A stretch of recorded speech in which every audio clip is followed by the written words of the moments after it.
Bonjour tout le monde, j'espère que vous allez bien. Aujourd'hui, c'est une petite vidéo que je désire faire dans le fond, tout simplement pour vous montrer un peu plus l'envers du décor. Ceux qui suivent dans le fond le jeu sur le Discord, bien évidemment, vous savez un peu qu'est-ce qui s'en vient. Je poste une fois de temps en temps des vidéos ou des updates ici et là. Évidemment, je ne suis pas énormément actif. La raison est très simple, c'est que ben, j'ai pas beaucoup de nouvelles à vous donner généralement, parce que je suis toujours en attente. Mais j'ai eu plusieurs vidéos, dans le fond, que je désire vous partager. Je ne passerai pas à travers tous les vidéos, mais je veux, dans le fond, passer avec vous, puis vous donner, dans le fond, mes impressions au travers de tout ça. Un peu comme j'ai fait, en fait, quand j'ai ouvert le prototype du jeu là, que j'avais reçu. Alors, évidemment, ça va tout être des vidéos. Je vais les mettre sur pause. Ça risque d'être un peu saccadé. Mais l'idée est tout simplement, dans le fond, de vous pointer les éléments qui, selon moi, sont soit positifs ou négatifs à travers tout cela. Vraiment, vous donner mon feedback live. J'ai déjà vu les vidéos, je vous avise tout de suite. Je sais à quoi m'attendre et généralement, je suis très satisfait du résultat. Donc, j'ai très hâte de voir après ça pour niveau shipping, si ça va aussi bien aller, s'il n'y aura pas de problème, etc. Je le souhaite, mais je ne sais pas comment que ça va se passer.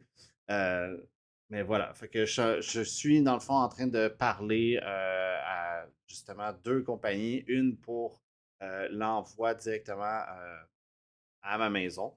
Donc, il y a une moitié de la production, si vous ne savez pas, qui allait être transférée directement à moi et l'autre moitié va être à vous, tous les backers. Donc, au final, il y a à peu près 1000 jeux qui ont été produits et il y en a environ 600 à peu près qui vont être, dans le fond, lancés un peu partout à travers le monde. Alors voilà, donc sans plus tarder, je vais dans le fond faire jouer les vidéos et tout et tout. Donc je vais vous montrer la version en anglais de la boîte. La raison est simple, c'est que c'est vraiment à l'intérieur, on voit vraiment à quoi que ça va ressembler lorsque le jeu va être reçu dans le fond à votre maison. Vraiment, tous les éléments sont shrink wrap, donc il y a du plastique autour. C'est vraiment ça donne vraiment l'impression de c'est ça que vous allez recevoir à la maison. Donc, je l'ouvre tout de suite à l'instant. Je vais enlever le son parce que ça ne me tente pas d'entendre des petits bruits. Donc, vous voyez tout de suite, euh, j'avais des problèmes de couleur. Je vais y aller presque image par image. Donc, vous voyez juste ici en haut, comme du doigt de pardon, la personne qui le tient, il y a une petite encoche. Donc, ça va vous permettre justement d'ouvrir un peu plus facilement le boîtier du jeu. Ensuite, si on continue, j'avais des problèmes de couleur avec En fait, j'avais des problèmes de couleur un peu partout. Et de ce que je vois, généralement, ça semble résorbé. Donc, je ne peux pas le savoir. Je ne peux pas vous dire vraiment, ah oui, tout est réglé parce que je ne l'ai pas devant moi. Et je ne le recevrai pas. Je vais vraiment le recevoir en lot. La raison est simple, c'est pour aller beaucoup plus vite et pour sauver des coûts. Mais somme toute, juste visuellement comme ça, on voit déjà beaucoup mieux. Si vous vous rappelez, dans le fond, à l'arrière du boîtier, juste ici environ, là, donc on n'était même pas capable de distinguer le plateau du fond là, qui était le fond de lave, dans le fond de Hellbringer. Donc vraiment, ça c'est beaucoup mieux à ce niveau-là. On va continuer. Donc là, elle va ouvrir le boîtier. Vous voyez, c'est pas plus facile même avec les deux trous, mais ça devrait permettre d'éviter d'attendre et que la boîte tombe tout seul. Donc là, je vais essayer d'y retourner dans le fond moins rapidement. Donc, vous voyez ici, il y a les six, euh, dans le fond, trous que vous allez pouvoir vraiment séparer les cartes. Là, présentement, dans le fond, ils ont mis les six paquets. Normalement, il devrait y avoir aussi deux autres paquets qui sont les extensions. Donc, normalement, je pense qu'ils vont les mettre à l'intérieur. Je pense pas que ça va rentrer dans les côtés. C'est très, très simple. À ce niveau-là, c'est vraiment un niveau production. Généralement, les paquets ne peuvent pas être très, très, très épais. Donc, je pense que c'est normal là, qu'il ait divisé ça comme ça. Une fois que vous allez les avoir ouverts, vous allez pouvoir tout simplement les placer et essayer, dans le fond, de trouver une façon de bien les placer en ordre, si on peut dire. Ce qui est intéressant avec, et ça, je n'avais pas pensé, mais j'ai comme pensé par après. Ce qui est intéressant, c'est que avec les extensions, vous avez aussi des genres de petits plateaux qui viennent avec, et ça peut servir justement de séparateur pour dire, bon, ben, ces cartes-là sont, mettons, je sais pas, là, sont du jeu de base, et les autres, juste à côté, c'est toutes les cartes de l'extension qui sont en ordre. Donc ça peut justement vous aider à tout bien placer. Évidemment, c'est pas optimal dans le sens que j'aurais aimé ça que, par exemple, toutes les cartes aient leur propre section, que ça soit encore mieux placé, mais à un moment donné, il y a une certaine limite, dans le fond, et coût à tout ça. Donc, je pense que malgré tout, c'est très, très bien. Ensuite de ça, vous voyez, on a le livret de campagne et le livret de règles qui est dans un sac. Et je tiens à dire, tous les éléments sont protégés. Donc, quand vous allez recevoir, ça fait beaucoup de sacs. Je sais, c'est pas éco-friendly. Mais moi, ce que je voulais vraiment, c'était que quand vous allez le recevoir, les éléments n'ont pas vraiment frotté ensemble. Tout reste, dans le fond, intact et avec, dans le fond, toute la protection qui a été mise. J'espère que vous allez le recevoir vraiment euh, presque intact à la maison. Donc, vous allez voir, voilà, elle rouvre les livrets de règles et tout et tout. Je vais y revenir juste après. Dans le fond, je vais ouvrir une autre vidéo un peu plus tard où est-ce que je reviens sur les livrets parce qu'encore une fois, il y avait des problèmes de couleur et j'ai demandé dans le fond d'avoir vraiment des vidéos beaucoup plus précis là-dessus. Et ça l'augure vraiment, vraiment bien, ou en tout cas beaucoup mieux que qu'est-ce que moi j'avais encore une fois. Donc, même si c'est peut-être pas optimal, dans le sens que je suis très perfectionniste en général, au moins, de ce que j'ai vu, ça semblait vraiment, vraiment être amélioré à ce niveau-là. Vous allez voir, là, il les passe pas vraiment. On regarde ça ici, c'est les feuilles des deux extensions. Les feuilles, dans le fond, ne sont pas pliées. L'idée, c'était d'essayer d'éviter que quoi que ce soit plié. J'aime pas ça quand les feuilles sont pliées. Ça fait éventuellement, dans le fond, le- l'imprimé, dans le fond, sur le papier se brise et éventuellement, ben, ça s'effiloche, ça s'enlève. Donc, je voulais vraiment essayer d'éviter tout ça. Donc, en même temps, ce qui est le fun, c'est que vous pouvez sûrement même intégrer la feuille dans les livrets à la fin ou quoi que ce soit. Donc, ça pourrait être intéressant de faire ça. Poursuis. Ici, on a le tracking sheet. Donc, et passer très très vite là-dessus.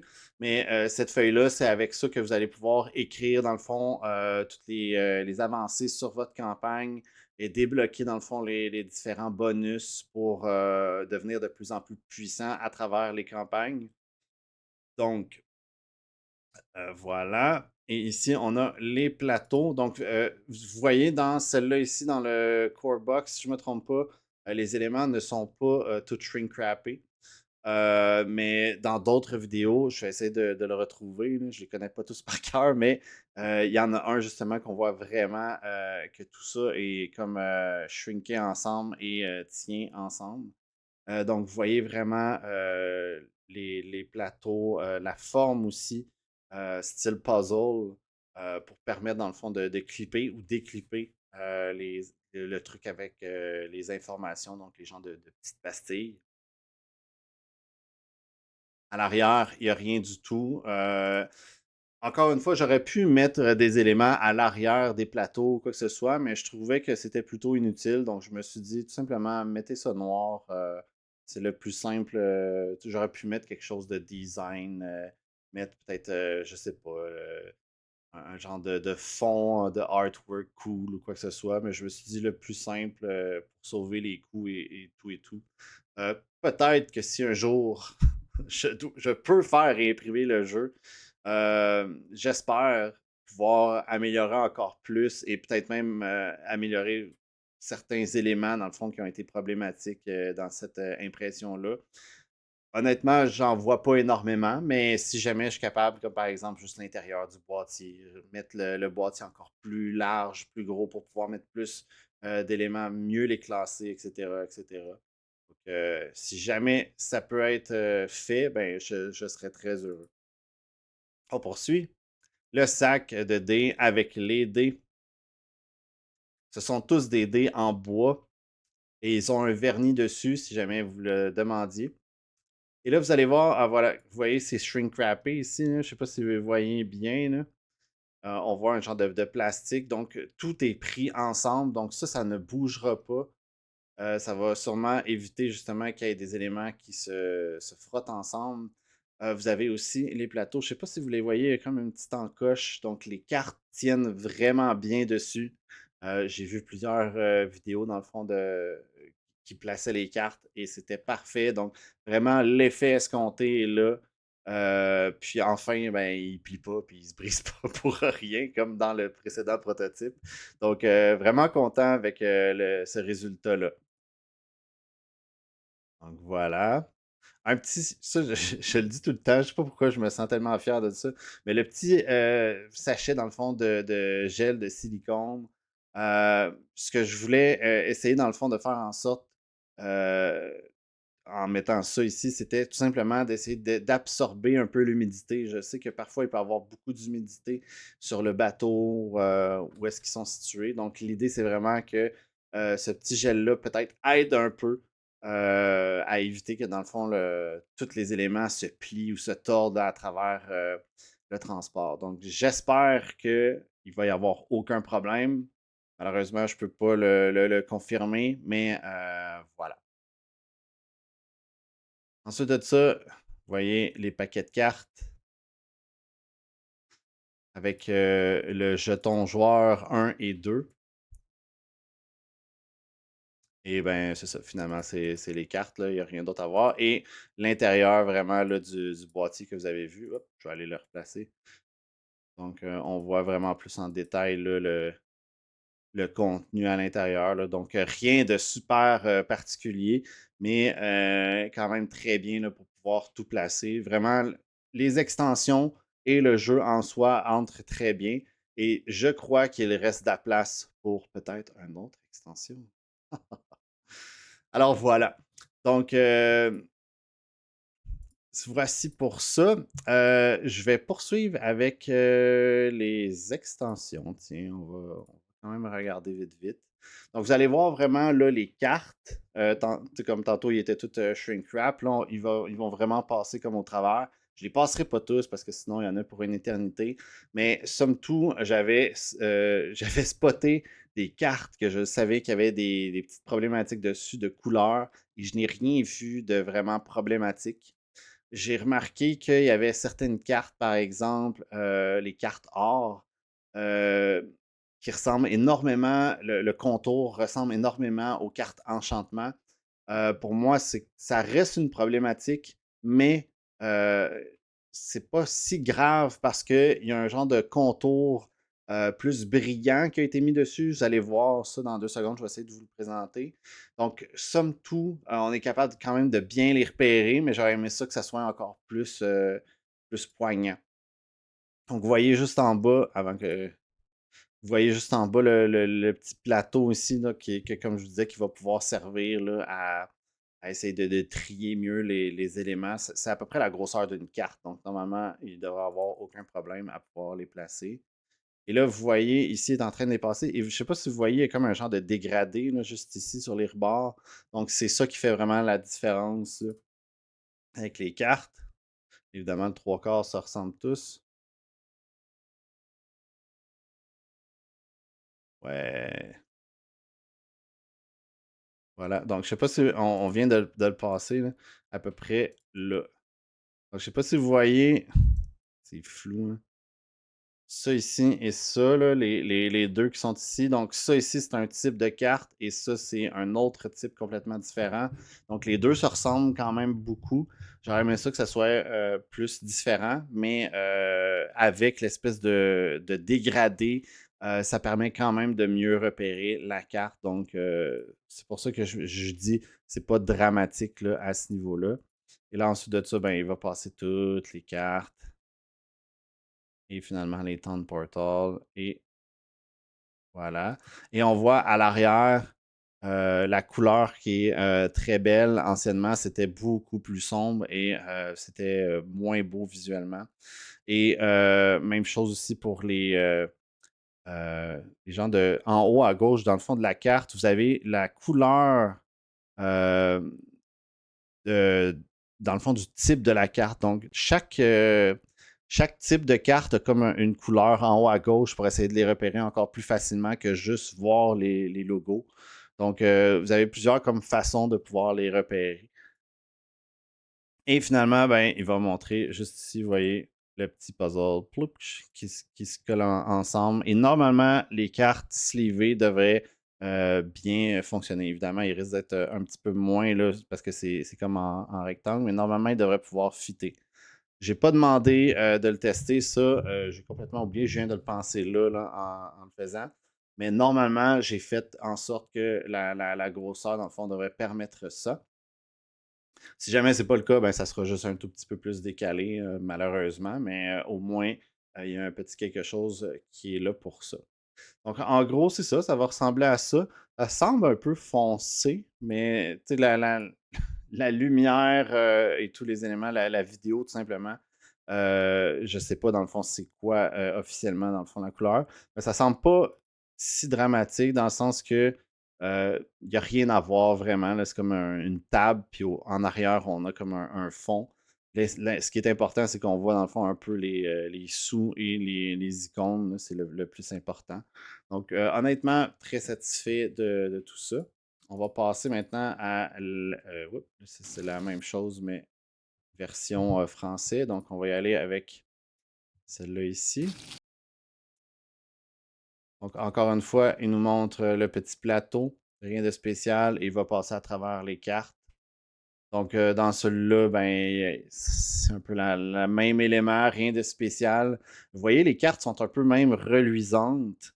Vous voyez qu'on voit comme ces doigts là, qui sont un peu reluisants dessus. Donc, honnêtement, moi, ça, j'aime beaucoup ça comparé à des cartes très, très mat. Où est-ce que je sais pas comment dire. On dirait que la texture, la manière de les prendre n'est pas le fun. Il y a aussi les cartes avec du linen, là. Je sais pas si vous savez c'est quoi, un genre de quadrillé, un espèce d'effet de texture. Moi, je voulais pas ça. J'aime pas ce truc-là. On dirait que ça gâche un peu, je trouve, le artwork, le visuel. Je trouve que c'est moins beau. C'est vraiment un goût personnel à ce niveau-là. Donc, moi, je suis très satisfait dans le fond de ces cartes-là. Ils ont de l'air aussi dures, puis épaisses. Je ne sais pas si vous voyez manipuler dans le fond les cartes, mais ils n'ont pas de l'air de se plier facilement. Donc, en général, ça a l'air quand même quelque chose de robuste. Donc, ça aussi, je suis très satisfait. Ensuite de ça, on va poursuivre avec ici le livret, tiens.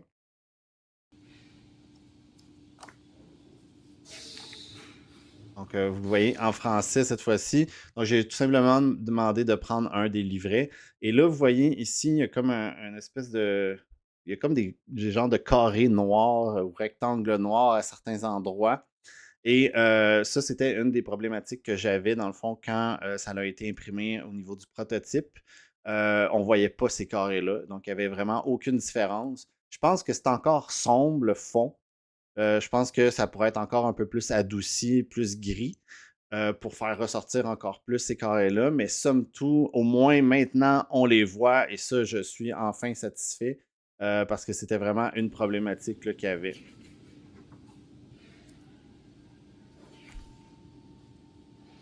Donc, vous voyez ici, là, on voit vraiment bien ce qui se passe là, ça ici. Même que lui, on dirait qu'il n'y a même pas de transparence tellement il est foncé. Fait que ça, c'est peut-être une petite problématique de mon côté. Mais évidemment, ça, c'est des détails. Mais comme je vous dis, ça semble. Les problématiques semblent plus relever du détail que d'une vraie problématique majeure où est-ce que ben, on voit rien, c'est illisible, ça marche pas ou quoi que ce soit. Donc, encore une fois, je suis satisfait dans le fond du résultat. On va poursuivre avec les add-ons. Donc, je vais vous présenter le playmat. Donc, c'est une petite vidéo à la verticale, celui-ci. Donc, sur la add-on du Kickstarter, il y avait un petit logo Hellbringer sur le sac. J'ai décidé de ne pas en mettre pour sauver des coûts tout simplement et je vois pas l'intérêt dans le fond de vraiment tout identifier Hellbringer. Ce qui est important, c'est que je crois que le playmat à l'intérieur soit protégé et donc c'est ça que je me suis dit. Je voulais juste avoir un sac pour le protéger le plus possible à travers le transport, mais aussi à travers tout simplement quand il est à la maison. Des fois, on ne sait pas où le mettre parce que ça ne rentre pas dans la boîte. Mais au moins, ben, ça va pouvoir être rangé. Donc, vous allez voir juste ici, donc très très simple, là. C'est comme un genre de petit sac là, en Suède. Et vous avez à l'intérieur le playmat. Donc, le playmat, beaucoup mieux que ce que c'était. Encore une fois, des petits détails, mais je trouve que le fond est très bleuté, alors que normalement, il ne devrait pas l'être. Euh, et les couleurs semblent vives. Mais vous voyez ici, il y a comme des petits carrés de couleurs là, ici. Comme si on pouvait placer les cartes.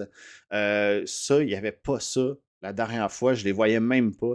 Donc, ça, je suis content dans le fond de les voir. Donc, ce n'est pas un wow, il est parfait, mais il est beaucoup mieux que ce qui était. Donc, encore une fois, là, je suis satisfait. Et de l'autre côté, puisqu'il est recto verso, rappelez-vous-en, on a dans le fond le tout. Encore une fois, les couleurs ne semblent pas parfaitement justes, mais beaucoup mieux, encore une fois, que ce que c'était. Donc, ça, je suis très content avec ça aussi. Et d'ailleurs, je viens de voir, et comme je vous l'ai dit, je dis vraiment tout ce que je vois là, live. Ça semble décalé un peu. Je ne sais pas si on le voit là. Donc, je ne sais pas si on voit ici la distance versus là. Il semble vraiment avoir un décalage. Juste reculer, voir si il y a quelque chose. Donc, en haut ici, on voit ça, mais on voit tous les éléments. Donc, c'est un peu triste que ça ne soit pas droit. Mais généralement, dans peu importe c'est quoi, c'est très rare qu'on est capable de vraiment placer un élément super droit sur quoi que ce soit. J'ai déjà travaillé en impression et puis c'est quelque chose qui est presque impossible. En plus, c'est du recto verso, donc c'est encore pire. Fait que, honnêtement, ça me dérange un peu parce que j'aime ça quand c'est très très droit. Mais tant que le visuel, dans le fond, soit pas coupé, j'ai pas de problème. Enfin, les add-ons. Donc là, vous allez voir, j'espère que ça va pas faire trop mal. Parce que là, la caméra va bouger pas mal. Donc ici, vous allez voir, ça va être tous les add-ons back-à-back. Donc, vous allez voir justement les tokens en or. Donc, vraiment, je suis satisfait. On voit vraiment que c'est reluisant, ça ressemble à des pièces d'or. Ici, ça va être le petit sticker, le petit collant qui va être placé sur votre boîtier si vous avez acheté le jeu avec les deux extensions. Donc, c'est tout simplement pour dire que ce boîtier-là, dans le fond, contient les deux extensions plus les Kickstarter exclusives. Donc, si jamais vous avez ce petit collant-là, normalement, ça veut dire que vous allez avoir ces trucs-là à l'intérieur. Donc, voilà. On a ici, ça c'est la boîte qui va contenir l'élément qui va présenter juste à côté, qui est le deck holder, qui a eu un petit bug avec. Donc, je reviens vraiment, vraiment vite. Donc, je me suis informé à ce niveau-là et la grosseur, dans le fond, que je vous ai donnée à travers la dernière update n'était pas bonne. J'ai demandé, dans le fond, d'avoir plus de détails sur comment c'était, même d'avoir une vidéo pour ça. Donc, Ça, d'ailleurs, je ne l'ai toujours pas reçu. Je vais relancer ça. Mais il y a eu une petite différence. Donc, j'aimerais ça voir, dans le fond, c'est quoi une sleeve régulière puis une sleeve de Hellbringer, voir c'est quoi la différence entre les deux. Est-ce que ça rentre? Est-ce que ça rentre pas? C'est quoi vraiment la grosseur parfaite, excusez-moi, qui va rentrer? Donc, voilà. Fait que ça va s'en venir. Il va y avoir évidemment une genre de petite notice là, lors de la nouvelle mise à jour Kickstarter. Donc, voilà, les sleeves. Ça ici, on a le sac brun que tout dans le fond, les jetons vont aller à l'intérieur pour pouvoir piocher. D'ailleurs, ça, c'est quelque chose que semble petit comparé à tous les jetons, hein. Je crois que les jetons, tu sais, ils devraient pouvoir se stacker ensemble, je sais pas quoi. J'espère que ça va être assez gros. On va. C'est comme, admettons, je vais reculer, là. Là, c'est voyons. Donc, je sais pas si vous voyez comme ils rentrent 3 tokens. 1, 2, 3, 4, 5, 6, 7, 8, 9, 10. Ça doit être 10 par 3, donc 30. Et là, ici, on rentre à peu près quoi? 3 par 3, donc 9, 18. Hey, je suis nul en maths, là, mais d'après moi, ça devrait rentrer. J'espère que ça va rentrer. Si ça rentre pas, ben, je suis désolé d'avance. Mais voilà. C'est ici, donc les dés. Souvenez-vous, les dés, dans le fond, vert. Et d'ailleurs, la couleur est beaucoup plus lime. J'ai vraiment décidé de faire un plus gros contraste là, sur le vert et le rouge. Je trouvais que c'était vraiment sombre quand j'ai eu le prototype, donc j'ai décidé de les mettre un peu plus pâles. Euh, donc voilà. Donc, c'est le kit de dés supplémentaires. Et là, ici, on a le plateau, dans le fond, des dés.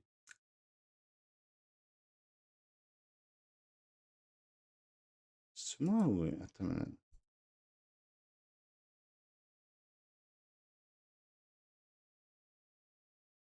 C'est moi qui vois mal? Il me semble qu'on l'avait arrangé, ça. Non, on dirait qu'il est là. Ça, un autre élément encore que je viens de spotter, hein.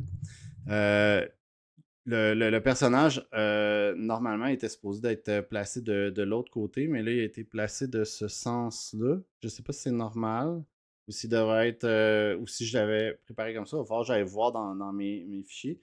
Mais le logo ici était supposé d'être beaucoup plus haut.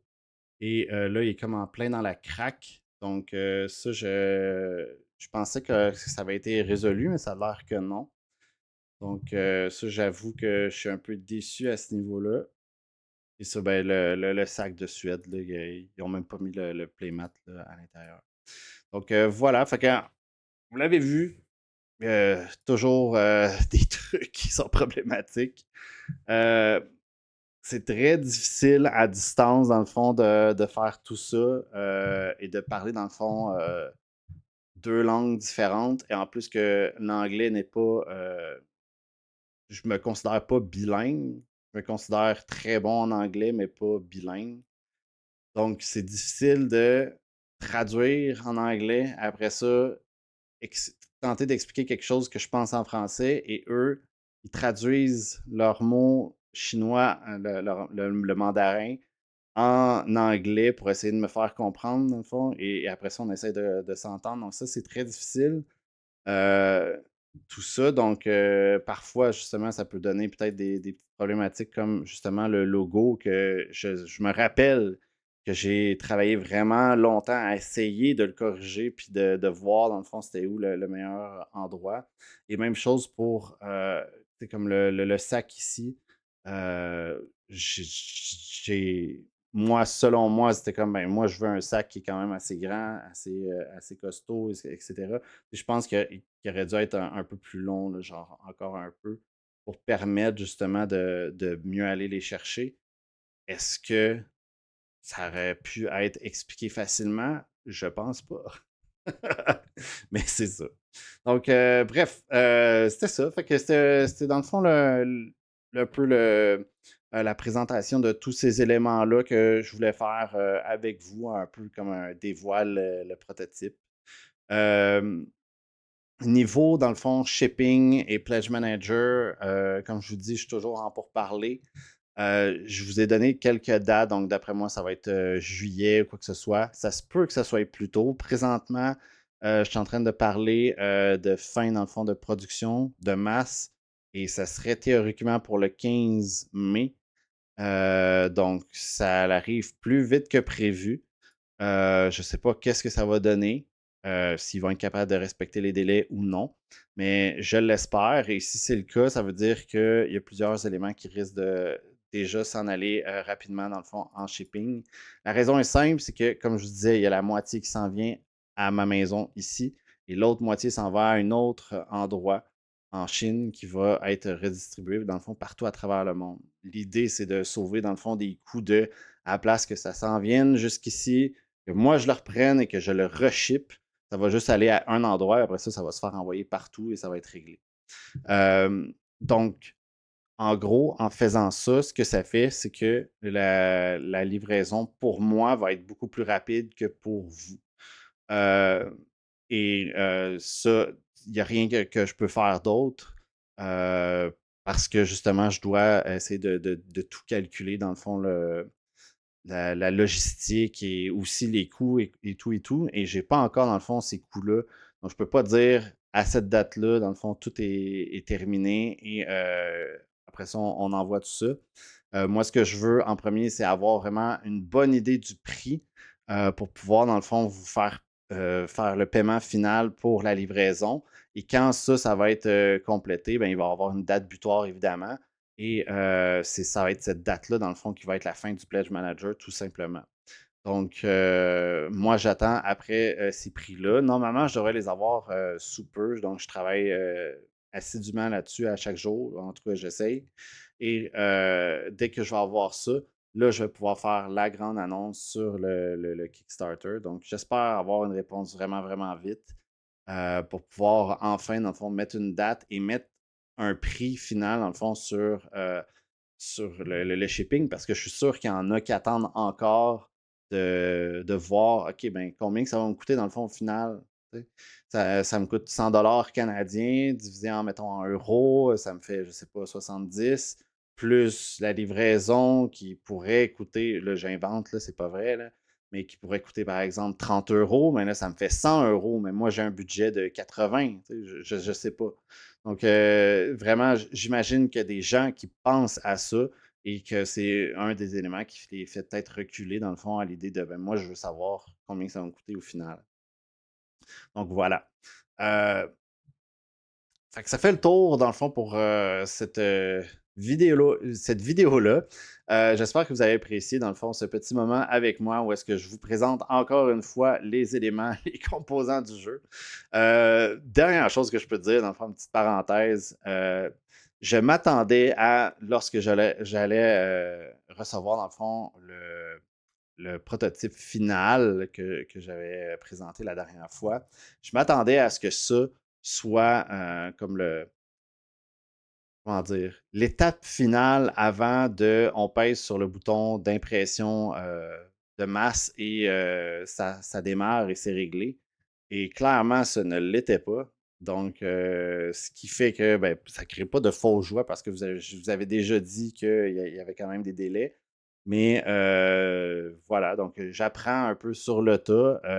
Quand j'ai fait faire des impressions ici au Québec, au Canada, ce n'était pas comme ça. Donc vraiment, il y avait une matrice qu'on approuvait. Après ça, ça allait directement en impression. Là, on dirait qu'il y a comme plusieurs étapes. Peut-être à cause qu'on est à distance, peut-être à cause qu'il y a beaucoup d'éléments. Je ne sais pas exactement c'est quoi. Mais voilà, fait que c'est long, c'est fastidieux, mais on y arrive. Donc, vraiment, c'est sûr que cette année, vous allez avoir le jeu entre vos mains. Quand exactement? Je ne sais pas. J'estime autour de juillet, si tout va bien. si aussi la livraison par bateau va rapidement. D'habitude, c'est un mois, mais des fois, en fait, les dernières années ont été très problématiques là, à ce niveau-là. Donc, j'espère qu'il n'y aura aucun problème et que ça va bien aller.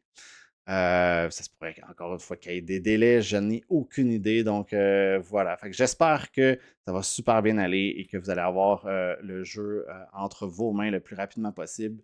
J'ai hâte d'avoir vos retours, j'ai hâte d'avoir les joueurs qui me disent ah, j'ai fait ce build-là, j'ai ces cartes-là, je les ai mis ensemble, ça m'a fait un truc de fou.